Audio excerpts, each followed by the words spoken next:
Hey guys, so I went to the track again this weekend and once again forgot to make an intro or even an outro for this week because I'm a shitty vlogger. I wouldn't even consider myself a vlogger. I'm more or less just taking videos and having fun with it and whatnot. But yeah, so I went to the track and crashed the truck for the first time. I basically went around the bank where there's grass and tires on the outside, and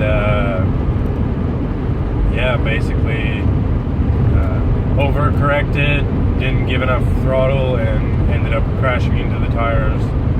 And yeah, so the way it works there is the edge around that corner is like car tires, truck tires, and then tractor tires, and basically climbed up on the car and truck tires and fucking like launched the fucking tractor tire at least a good like 5 or 10 feet, and I stayed there. So that was pretty fucking gnarly.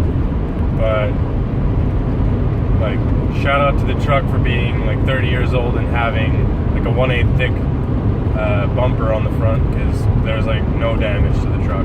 The only thing that broke was both my sway bar links. Those are fucking donezo, completely gone. And my hood like just curled a little bit at the front, but like nothing that won't hammer out, so that's all right. But yeah, so I went there around like, I got there around noon or like almost 1, and stayed till like just past 3, and yeah, got a lot of time on track. Unfortunately, one of my tires at the back, I drove over a bolt, I guess, that was on track, and got a flat on that one, so I'm gonna have to de-rim that and put a plug in it, because the tire still has like half of its life almost, or at least half a day's worth of drifting on it with my truck. So that's gonna have to be fixed. And yeah, I welded my diff the morning of. I woke up at like 4:30 and went to my parents' house in the garage, welded up the diff, threw that back in, and I mean, I welded it and it's still not broken. So wasn't sure how that was gonna turn out, especially because it was a limited slip diff, so there wasn't a lot of place for me to weld it, and it's a C-clip axle style diff, so I couldn't just put a plate in and weld that.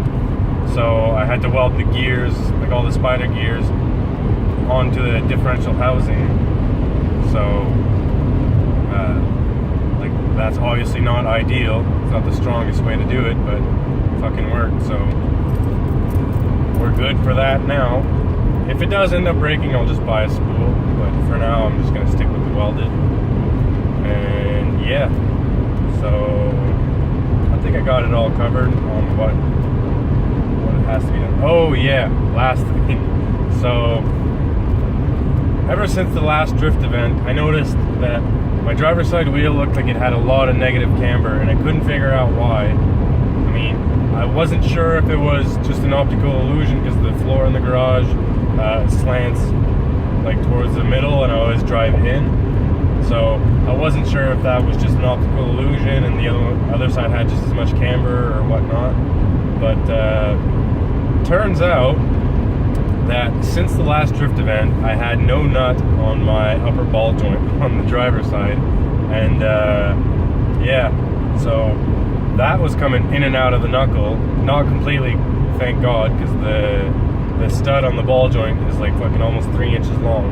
But yeah, that needs to be fixed, because when I let my friend go out on track with the truck, I noticed the front driver's side wheel was wobbly as fuck, and I was like, what the hell is that? So I started looking into it, and yeah, there's nothing holding in that ball joint, so that'll have to be fixed. But yeah, so that's basically all that happened. I mean, the rest of the truck is running fine. Now that I took the thermostat out of the cooling system, get a lot more flow, and the truck stays way cooler.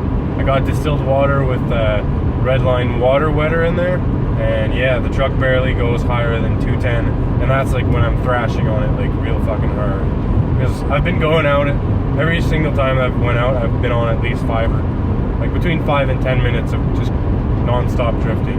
So I think that's pretty good temp wise.